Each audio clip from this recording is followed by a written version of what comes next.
Oscar, es con lo que me decías.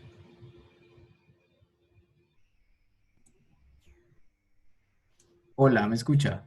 Sí, ya te escucho. Que si yo quiero definir los intervalos, o sea, como unos valores, como por ejemplo que sea de 0 a 1, de 1 a 2. Con esto mismo. Digamos que sea de 0 a 1, simplemente cambio este, donde inicia, ¿cierto? Y gráfico. En este caso, digamos, estos parches que tiene acá son valores que eran negativos cuando los estoy teniendo en cuenta. ¿Sí?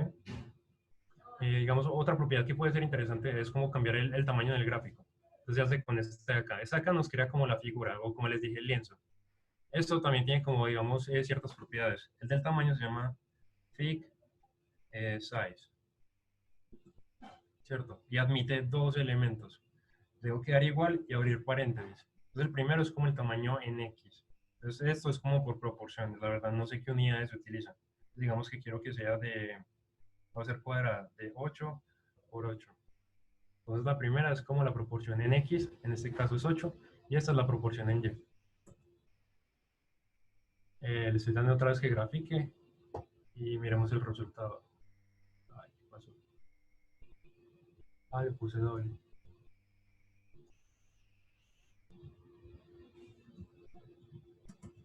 Tenía dos iguales. Entonces aquí ya me quiero un gráfico cuadrado, ¿sí ven? Es mucho más grande. El otro que tenemos acá. Los gráficos también le puedo agregar un título. Entonces, con este plt.title, ¿cierto? Y noten que esto pues quedó muy bonito porque Matplotlib para estas cosas, para estos textos que se imprimen dentro de los gráficos, admite como digamos, la sintaxis de LaTeX. Esta es la forma en que se escriben las fórmulas en LaTeX. Entonces, por eso queda como tan bonita. ¿Sí? Entonces, eso es un gráfico en 2D, pero pues, ¿qué pasa si yo lo quiero hacer en 3D? Porque pues eso es una superficie. Entonces, para esto, tengo este código de acá, ¿cierto? Y funciona también como de una forma similar. Entonces, comúnmente, para hacer gráficos, yo utilizo como esta forma de hacerlos así, como PLT, figure, PLT. Digamos, es el plot o el contour. Pero es muy común y digamos, en Internet encontrar que se utilice algo que se llama programación orientada a objetos, ¿cierto? Y Matplotlib permite usar este tipo de cosas.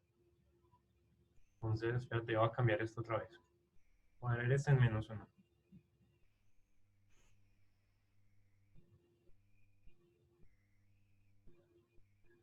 Entonces, para hacer el gráfico en 3D, pues este código lo copié de un foro en Internet. Entonces, ellos estaban utilizando programación orientada a objetos. Entonces, ¿qué es lo que pasa? Otra vez, creo como una figura y defino eh, sus, su tamaño, ¿cierto? Con el fix size. Entonces de 8 por 8.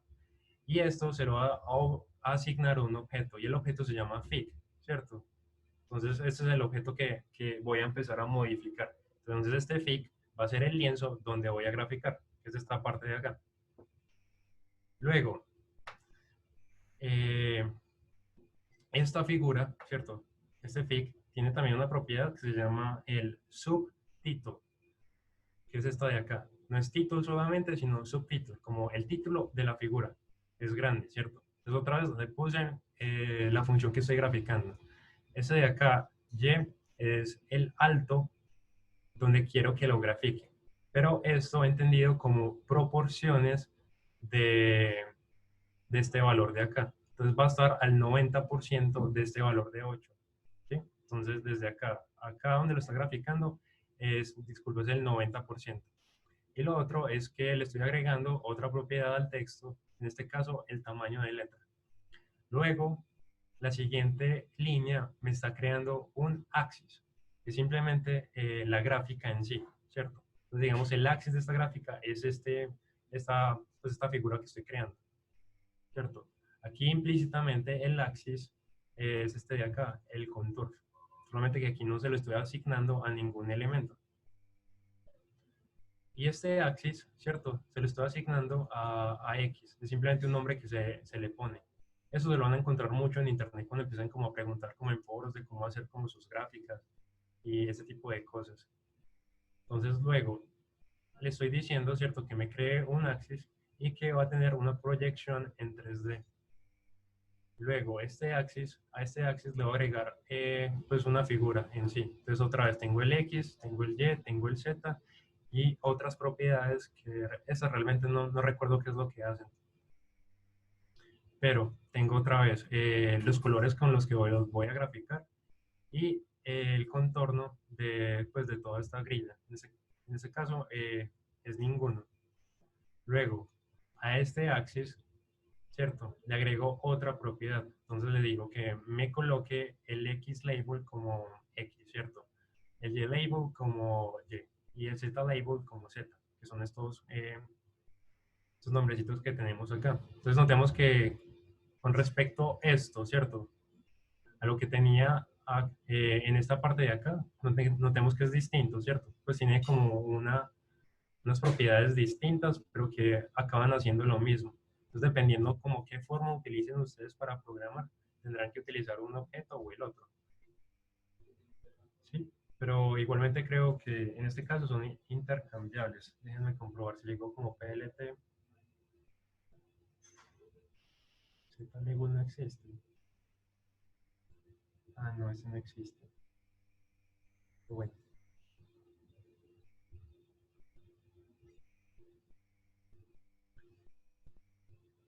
Y lo otro es que le estoy dando que me grafique desde el -1 hasta el 1. Y ya creé pues la gráfica que vemos en esta parte de acá. Pues, ¿aquí tienen alguna pregunta?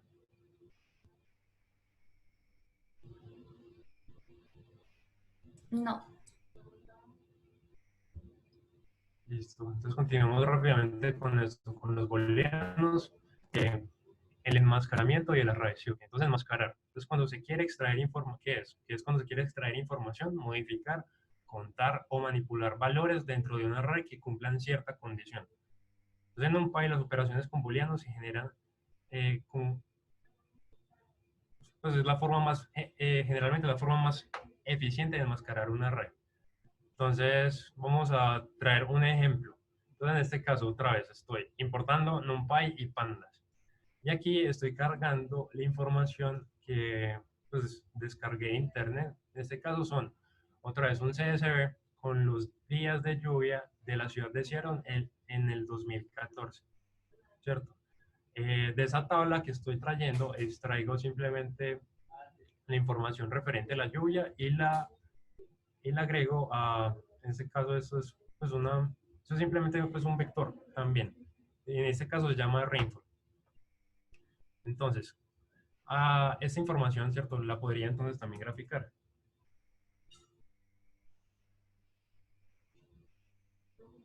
¿Cierto? Entonces notemos cómo se hace otra vez. Creo la figura y defino sus propiedades. ¿Cierto? En este caso estoy graficando con dos vectores. El primero es de fechas y el segundo es el de la información de la lluvia. Entonces notemos aquí que he extraído información de la tabla también. Entonces, miremos rápidamente qué es lo que tiene la tabla.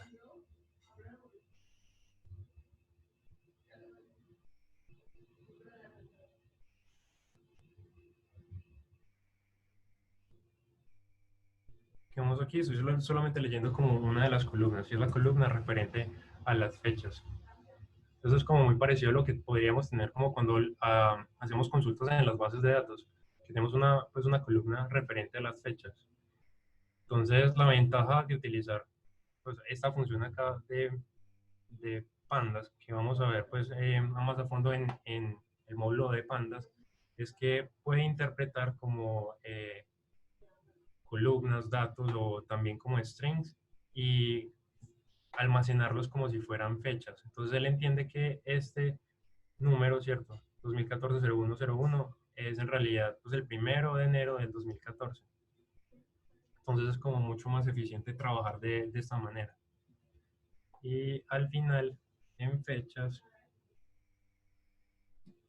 miremos qué es lo que tiene el vector. Ay, ¿qué pasó?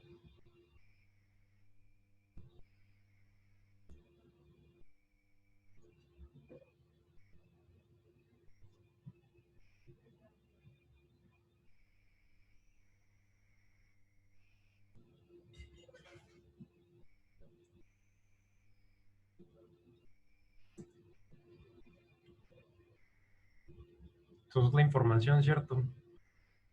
Es almacenada igual, pero con string, ¿cierto? Pero la diferencia es que, digamos, para Python, en este caso Pandas, esto es una fecha temporal. Y lo sabemos porque creó un elemento que se llama un datetime index, ¿cierto?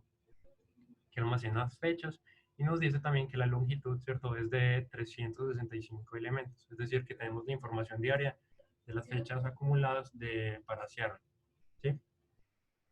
Entonces, otra vez, un vector temporal. Entonces, algo muy interesante que permite hacer Matplotlib es graficar las fechas, ¿cierto? Y que estas fechas queden de una vez como registradas en el eje X, como con un formato de fechas. Y él establece como las formas como adecuadas para que la información sea graficada pues, de una manera acorde. Entonces aquí podemos pues leer la información desde el, pues para la lluvia en el 2014. Entonces lo otro es que estoy agregando aquí simplemente un label para el eje Y, entonces precipitación en milímetros. ¿Cierto? Entonces, otro gráfico que podría hacer es simplemente hacer el histograma del vector de lluvia.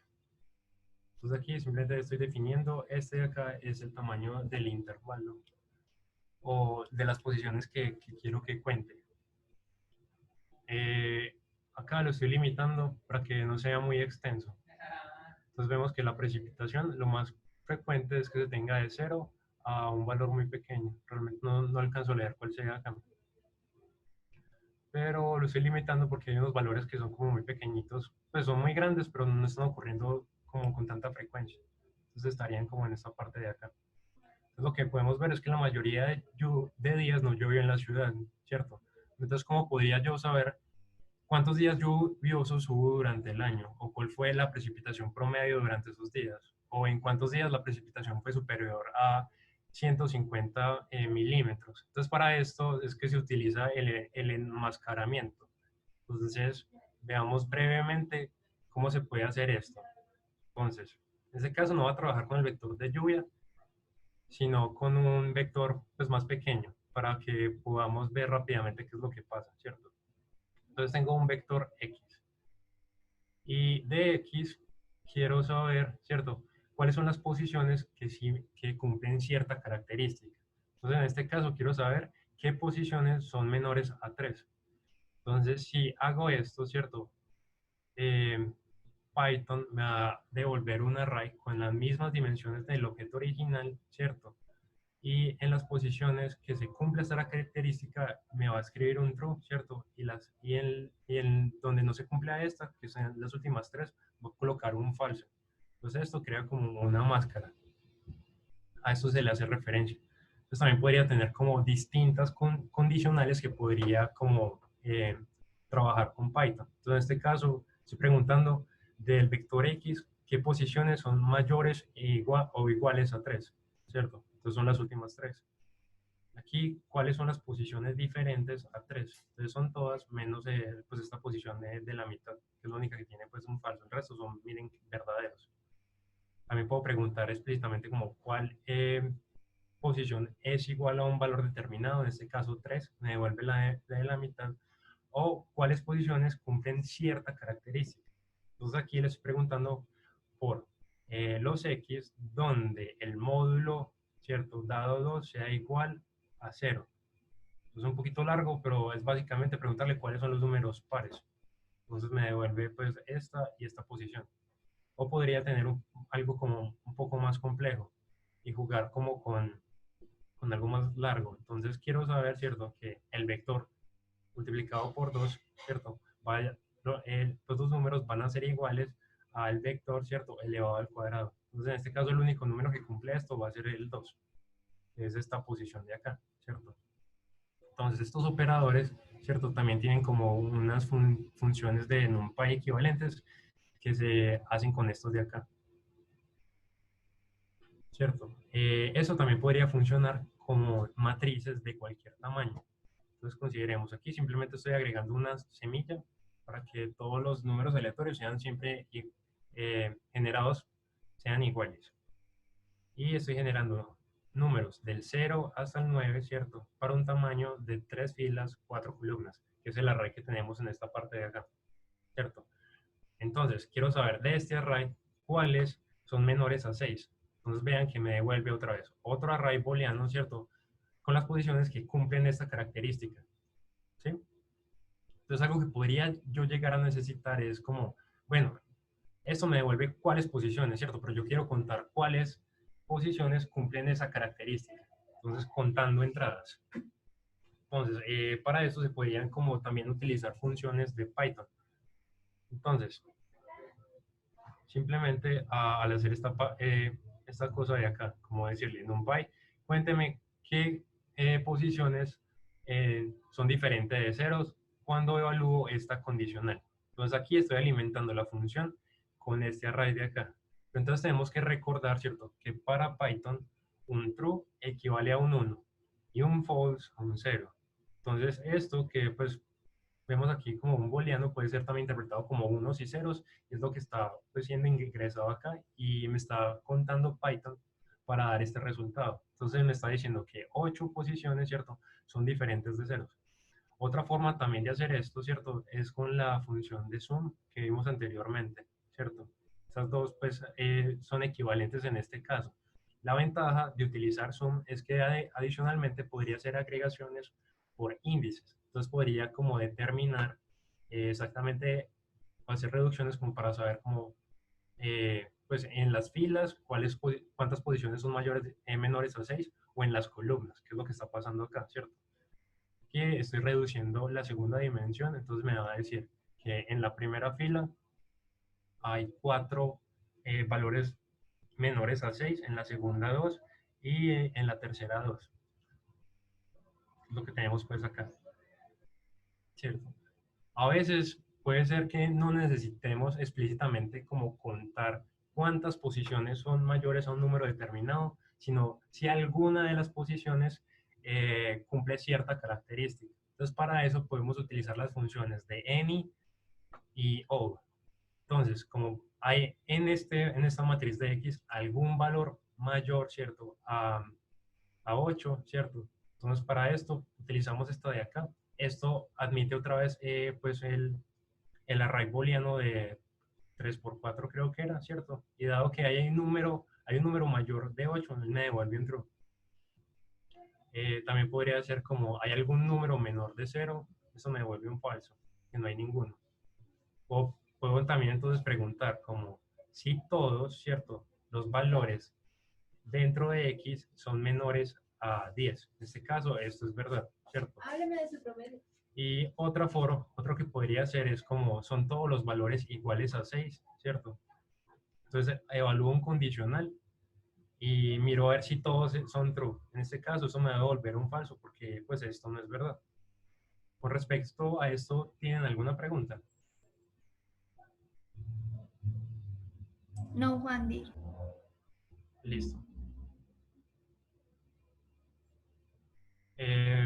Otra cosa es que estas funciones se pueden utilizar también como por ejes. Entonces, como vemos aquí, yo estoy reduciendo la segunda dimensión. Entonces, el resultado va a ser de 3 dimensiones. Recuerden que eran 3 por 4 el tamaño de X.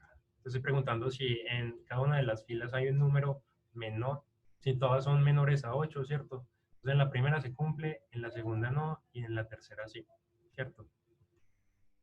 Luego les he escrito que tengan en cuenta que Python también tiene funciones como sum, any y all. Estas funciones tienen una sintaxis diferente a NumPy y generan errores con arrays de varias dimensiones.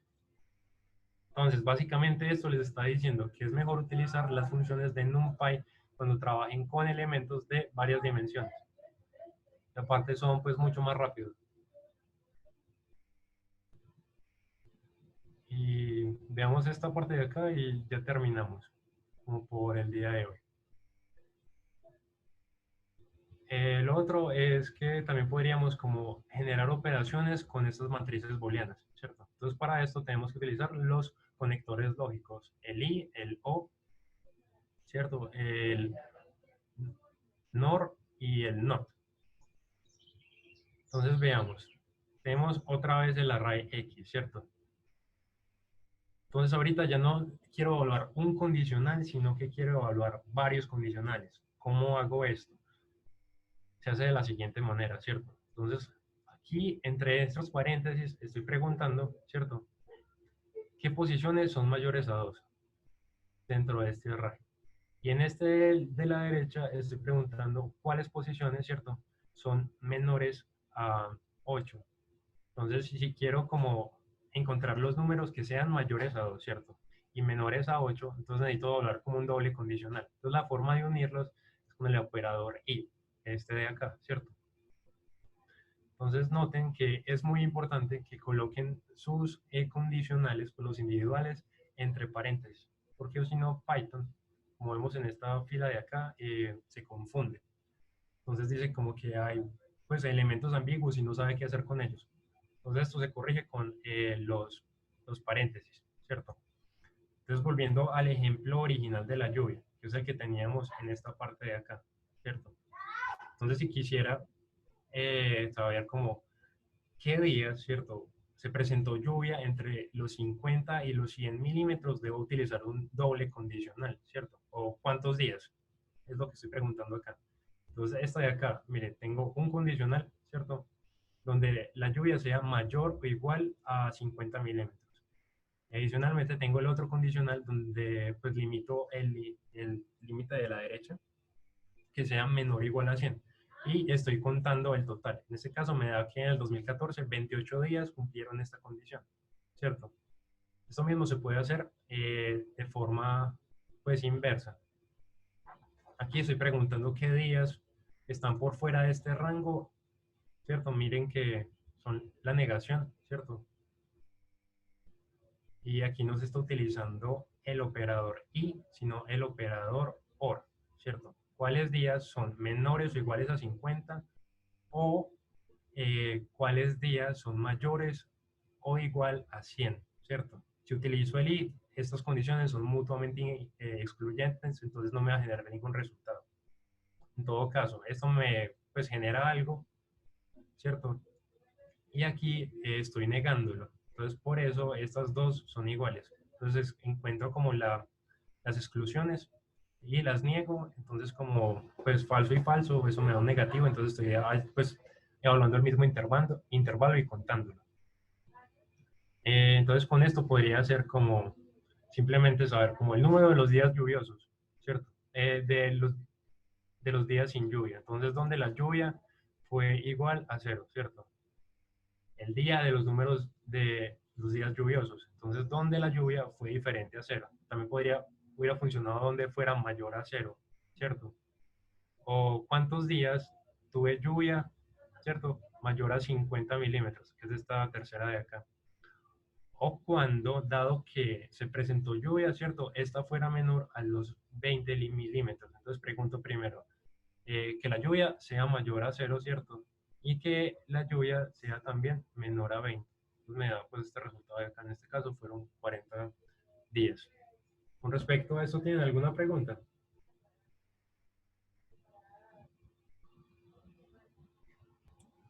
No. Listo, entonces dejemos esta sesión por aquí. Y también se pueden colocar más condicionales, no solo que sea mayor o Dos. igual a 100. Sí, Pues, claro. sí, y uno que le coloca ahí esa letra I, pues no sé cómo me acuerdo cómo se llama. Y uno le Sí, coloca y sigue, listo. sí, te recuerdo. Pues no, yo no sé si vos estabas, pero digamos en Python tú puedes como concatenar condicionales, como decirle como que 2 sea menor, ¿cómo es menor acá? Menor a 3, que 3 sea menor a 4, ¿cierto? Entonces eso es de Python, pero lo mismo aplica también para NumPy, ¿cierto? Ah, listo. Entonces aquí él evalúa que estos dos sean menores, ¿cierto? Estos dos elementos menores y también que estos dos sean menores, ¿cierto? El 3 y el 4. Entonces de la misma Evaluar. forma yo podría como seguir agregándole y como is, pues si son como incluyentes y generar pues los condicionales que yo pues considere. Simplemente seguir pues tiene que tener lógica lo que estés haciendo. No que vayan a ser Sí. mutuamente excluyentes, como si yo le digo esta parte de acá.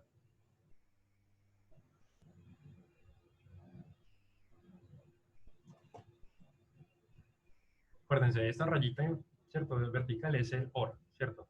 Yo le coloco un I, esta de acá, ¿cuál va a ser el resultado? Eso pues va a estar vacío. O pues sí, todos van a ser falsos. ¿Por qué son todos falsos? Porque los Es lógico eso. condicionales son mutuamente excluyentes. Pues no va a haber un día, ¿cierto? Donde la lluvia sea menor a 50 y también que sea mayor a 100, ¿cierto? Sí. Ah, listo.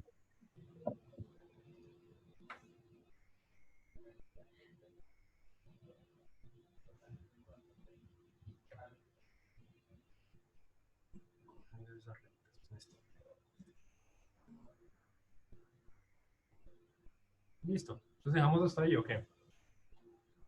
Listo. Vale. Muchas Muchas gracias, gracias. Andy. Chao, gracias.